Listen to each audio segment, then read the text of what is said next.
यहाँ उपस्थित हमारे भारत सरकार के मंत्रीगण, संसदीय बोर्ड के सभी वरिष्ठ सदस्यगण और हमारे पत्रकार मित्रों, आज इस संकल्प पत्र के लॉन्चिंग के अवसर पर हम सब लोग यहाँ एकत्र आए हैं और इस कार्यक्रम में हम सबको आदरणीय प्रधानमंत्री जी का संबोधन सुनने को मिलेगा और संकल्प पत्र अगले 2024 से हम किस प्रकार से देश की सेवा प्रधानमंत्री मोदी जी के नेतृत्व में करेंगे, इसके बारे में हम सब लोगों को जानकारी मिलेगी। आज इस अवसर पर सबसे पहले तो मैं आदरणीय प्रधानमंत्री जी का आज के कार्यक्रम में आने के लिए हार्दिक अभिनंदन करता हूं और स्वागत करता हूं। प्रधानमंत्री जी जब भी पार्टी की कोई भी गतिविधि होती है, उस गतिविधि के साथ वो अपने आप को जोड़ते हैं और जैसा मैंने पहले भी कहा है कि तमाम प्रधान प्रशासक होने के नाते जिम्मेवारियों को निभाते हुए पार्टी उनकी हमेशा पहली प्रायोरिटी रही है और पार्टी को वो हमेशा जब भी हमने समय मांगा तो उनका मिला है। आज वो फिर इस चुनावी कार्यक्रम में और अन्य व्यस्तताओं के बीच में आप हम सब के बीच में हैं। आपका पुनः अभिनंदन और स्वागत है। आज भारत रत्न डॉक्टर भीमराव अंबेडकर जी की जन्म जयंती है। हम सब की ओर से उनको श्रद्धांजलि पूर्वक नमन। और हम सब जानते हैं कि डॉक्टर अंबेडकर जी ने अपना सारा जीवन सामाजिक न्याय के लिए पूरी ताकत के साथ सामाजिक न्याय की लड़ाई उन्होंने जीवन भर लड़ी। ऐसे डॉक्टर भीमराव अंबेडकर जी के रास्ते पर चलते हुए भारतीय जनसंघ से लेकर भारतीय जनता पार्टी हमेशा इस विचार को और सामाजिक न्याय की लड़ाई सत्ता में रहे तो भी और सत्ता में न रहे तो भी हमेशा इस सामाजिक न्याय की लड़ाई को हम सब लोगों ने लड़ा है। हम जानते हैं कि आज संकल्प पत्र को लोकार्पण होगा, लॉन्चिंग होगी,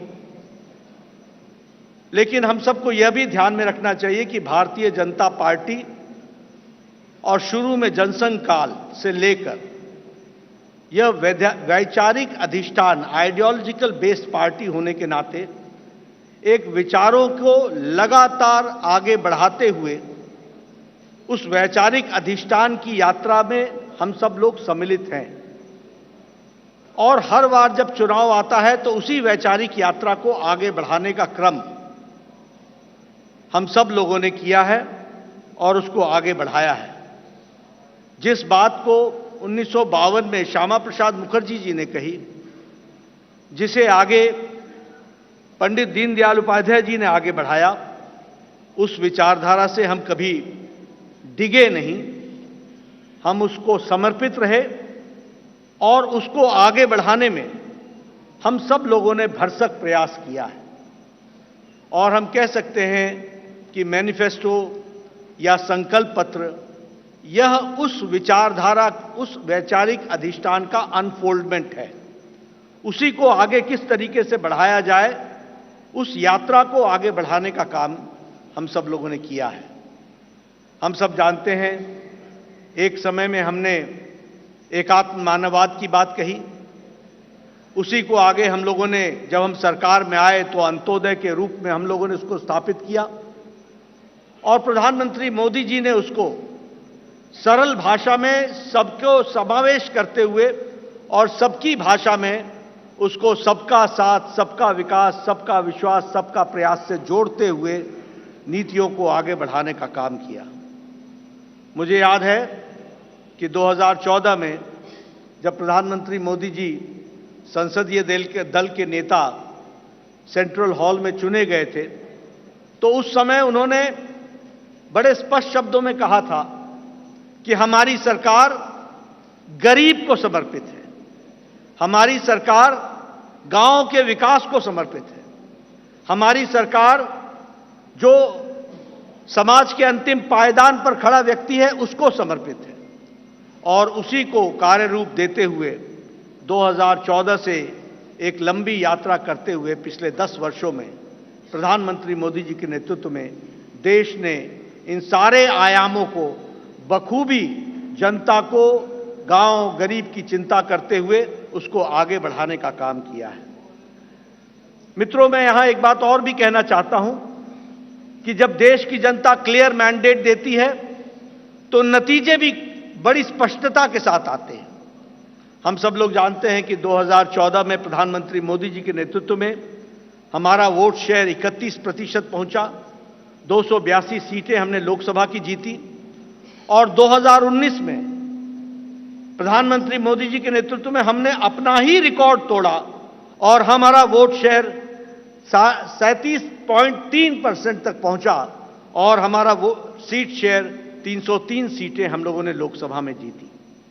हम ये कह सकते हैं कि इस क्लियर मैंडेट को प्रधानमंत्री मोदी जी ने गांव के लिए, गरीब के लिए, वंचित के लिए, दलित के लिए, हमारी महिलाओं के लिए, हमारे युवाओं के लिए, हमारे किसान भाइयों के लिए और हमारे वंचित भाइयों के लिए उनको समर्पित किया।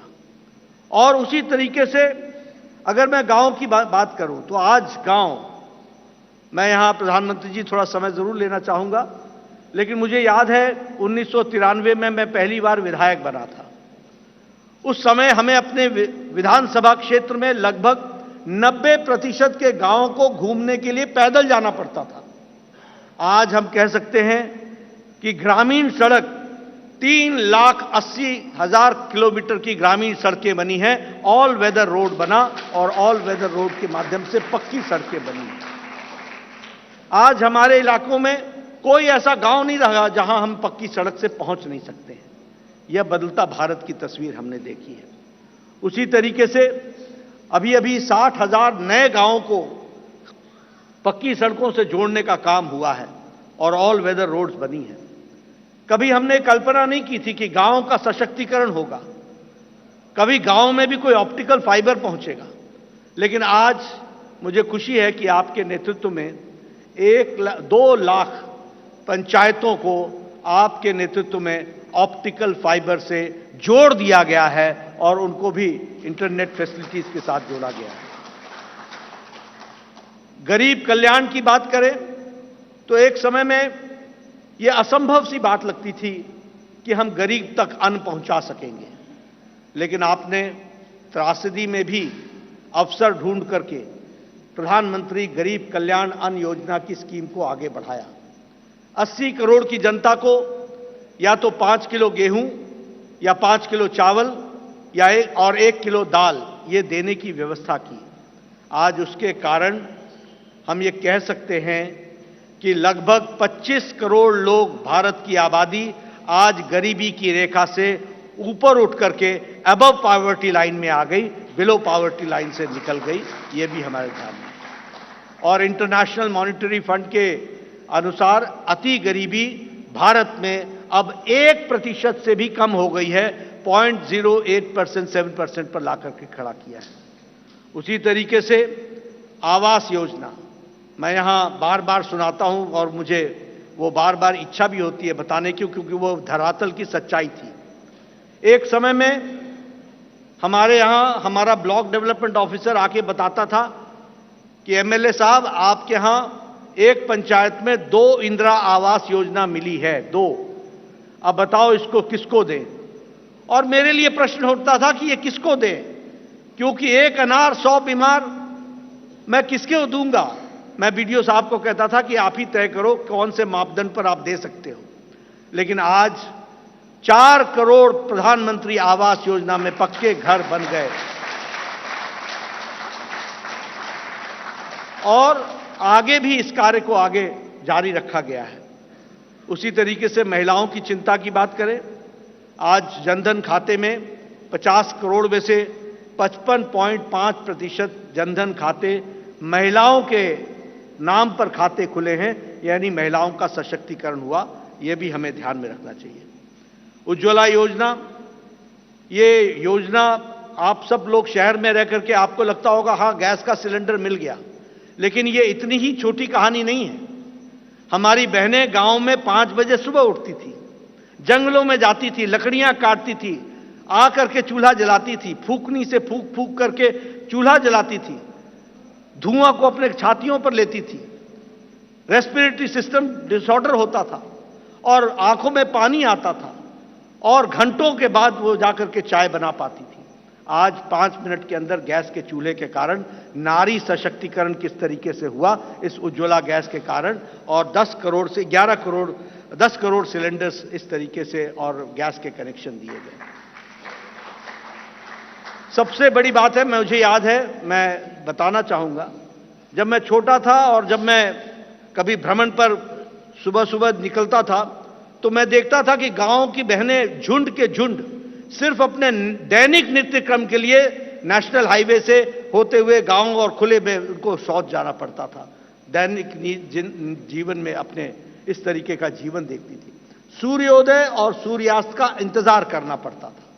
आज 11 करोड़ इज्जत घर बनाकर 11 करोड़ बहनों को इज्जत देने का काम और life with dignity, human dignity, women dignity, इसकी चिंता अगर हुई तो वो प्रधानमंत्री मोदी जी के नेतृत्व में हुई है, वो भी हम सबके ध्यान में है। जैसा मैंने कहा, आज हमारा वैचारिक अधिष्ठान क्लियर मैंडेट के क्लियर रिजल्ट्स होते हैं और क्लियर मैंडेट आपने दिया, उसका क्लियर नतीजा निकला और वह नतीजा यह है, हमने 1951-52 में कहा एक देश में 2 निशान, 2 विधान, 2 प्रधान नहीं चलेंगे। हम 1951-52 से यह बात कह रहे थे, लेकिन आपने क्लियर मैंडेट दिया और 2019 के 6 अगस्त को धारा 370 को एब्रोगेट कर दिया गया, धाराशाही कर दिया गया। प्रधानमंत्री मोदी जी की इच्छा शक्ति ने उस कार्य को पूरा किया। मुझे याद है कि पालमपुर का प्रस्ताव पारित हुआ था कि हम राम मंदिर बनाने के रास्ते को प्रशस्त करेंगे। यह पालमपुर का रेजोल्यूशन था और पालमपुर के रेजोल्यूशन से लंबी यात्रा हमने की और हमने वो भी दिन देखे जब कांग्रेस के वकील खड़े होकर के न्यायिक प्रक्रिया को रोकने का प्रयास करते थे और ये कहते थे कि इससे भारतीय जनता पार्टी को फायदा होगा। उनको देश की चिंता नहीं थी, उनको रामलला की चिंता नहीं थी, उनको भारत की संस्कृति और गौरव की चिंता नहीं थी। वह वोट बैंक की राजनीति करने वाले लोग उसमें अड़ंगे लगाते रहे, अटकाते रहे, लटकाते रहे, भटकाते रहे। लेकिन प्रधानमंत्री मोदी जी के नेतृत्व में वह रास्ता प्रशस्त हुआ और भव्य राम मंदिर 22 जनवरी को आपके कर कमलों के द्वारा वह आज रामलला वहां विराजमान है और उनका प्राण प्रतिष्ठा आपके 10 दिन के अथक कार्यक्रम और अनुष्ठान के बाद आपके कर कमलों द्वारा हुआ, वो भी हम लोगों ने देखा है। ट्रिपल तलाक, 3 तलाक, कोई सोचता नहीं था कि इस विषय को टच करेंगे, कोई इस विषय पर चर्चा भी करेंगे। सुप्रीम कोर्ट से लेकर के समाज के सभी वर्ग मानते थे कि 3 तलाक आज मानवता के लिए एक तरीके से त्रासदी है, इसको समाप्त होना चाहिए। लेकिन यह इच्छा शक्ति, दृढ़ इच्छा शक्ति प्रधानमंत्री मोदी जी ने दिखाई और आपके क्लियर मैंडेट ने इस ताकत को प्रधानमंत्री मोदी जी को करने की इच्छा शक्ति दी और आज ट्रिपल तलाक से हम बहनों को, हमारे मुस्लिम बहनों को हम लोगों ने आजाद किया, यह भी हम सब लोगों ने देखा है। उसी तरीके से 30 साल से राजनीतिक कारणों से नारी शक्ति वंदन और महिलाओं का रिजर्वेशन पर राजनीति होती रही फॉर 30 इयर्स, 30 साल कोई कुछ नहीं हुआ। लेकिन प्रधानमंत्री मोदी जी की फिर से इच्छा शक्ति और आप सबका सहयोग, 30 साल से जो कार्य नहीं हुआ वो 3 दिन के अंदर प्रधानमंत्री मोदी जी ने नारी शक्ति वंदन विधेयक को पारित करके और अगली बार लोकसभा में 2029 में हम 33% सांसद हमारी महिलाएं बहनें होंगी, यह भी हम देखने वाले हैं। इस तरीके से कार्य मैं मजबूत नेतृत्व का एक प्रमाण और एक विषय जरूर आपसे चर्चा करना चाहूंगा। यह कोविड जब आया तो शायद यह शताब्दी का सबसे बड़ा पेंडेमिक था। दुनिया नहीं जानती थी कि इस पेंडेमिक से कैसे लड़ा जाएगा। दुनिया के नेतृत्व भी नहीं जानता था कि इस पेंडेमिक से कैसे लड़ा जाएगा। आपको पता है, बड़े बड़े विकसित देश अपने निर्णय प्रक्रिया में वह भी डमाडोल हो गए, वह भी लड़खड़ा गए, वह भी नहीं तय कर पाए कि मानवता जरूरी है या अर्थशास्त्र जरूरी है, आर्थिक विषय जरूरी है या मानवता जरूरी है, ह्यूमैनिटी जरूरी है या इकोनॉमी जरूरी है। और बहुत से देश, विकसित देश, लॉकडाउन लगाएं कि नहीं लगाएं, लगाएं कि नहीं लगाएं, इस बीच में वो पेंडुलम की तरह डोलते रहे। लेकिन प्रधानमंत्री मोदी जी का नेतृत्व, मजबूत इरादे, दूरदृष्टि, इस बात को ध्यान में रख करके उन प्रधानमंत्री जी ने कहा, जान है तो जहान है, और लॉकडाउन लगाया। और जहां हमारा देश कोरोना से लड़ने के लिए तैयार नहीं था, वहीं 2 महीने के अंदर कोरोना से लड़ने के लिए प्रधानमंत्री जी ने देश को तैयार किया। और फिर कहा, जान भी है और जहान भी है, और फिर लॉकडाउन को हटाते हुए और दुनिया के नेतृत्व ने और दुनिया के लोगों ने इस बात को माना, इस बात का लोहा माना कि प्रधानमंत्री मोदी जी का कोरोना से लड़ने का स्ट्रैटेजी और उनका तरीका दुनिया में स्थापित हुआ कि वह सबसे अच्छे तरीके से मानवता के लिए कार्य किया गया। इस बात को भी हमने देखा। मैं बार बार इस बात का जिक्र करता हूं, हम तो हमेशा रिसीविंग एंड पे रहते थे। इस देश में ट्यूबरक्लोसिस की दवा 25 साल बाद आई, कोई दवा 28 साल बाद आई, टेटनस की दवा 30 साल बाद आई, जापानीज इंसेफ्लाइटिस की दवा यहां 100 साल बाद आई। लेकिन कोरोना, प्रधानमंत्री जी ने 20 अप्रैल 2020 को टास्क फोर्स बैठाया और 9 महीने के अंदर 2 वैक्सीन दी और 220 करोड़ डोज दे करके देश के लोगों को बचाने का भी काम किया। और देश के साथ साथ दुनिया को भी वैक्सीन मैत्री में 100 देशों को भी हमने वैक्सीन पहुंचाई, यह भी हम लोगों ने देखा। और डबल डोज के बाद बूस्टर भी लगा, यह भी हमने देखा। मैं यहां यह भी बता देना चाहता हूं कि यह सबसे तीव्र गति से चलने वाला वैक्सीनेशन प्रोग्राम था। 220 करोड़ की जनता को डबल डोज लगाना, यह सबसे तीव्र गति और डिजिटली इसको सपोर्टेड प्रोग्राम रहा, यह भी हमने देखा। मित्रों, हमारे अभी आदरणीय राजनाथ जी मैनिफेस्टो और संकल्प पत्र के बारे में आपके सामने सारी बातें रखेंगे, लेकिन मैं इतना जरूर कहना चाहता हूं कि 10 साल इस बात का प्रमाण है कि देश ने इस बात को माना है कि मोदी की गारंटी पूरी होने की गारंटी है, इस बात की गारंटी।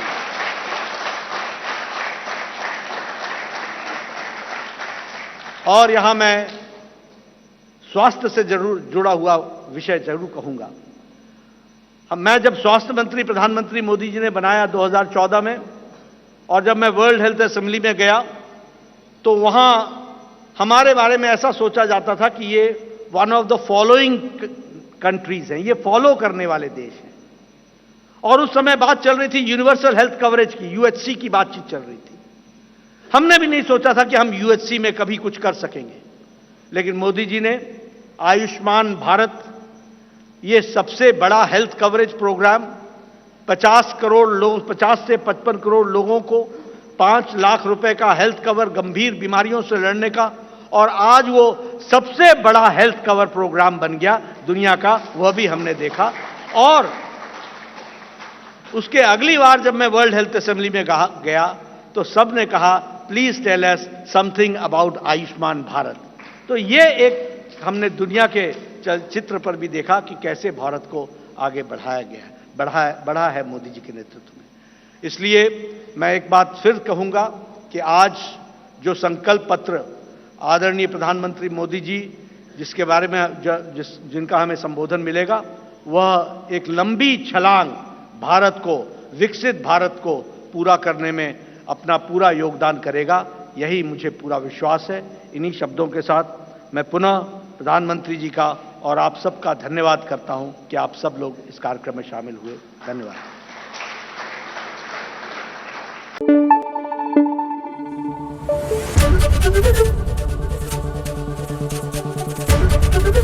एबीपी न्यूज आपको रखे आगे।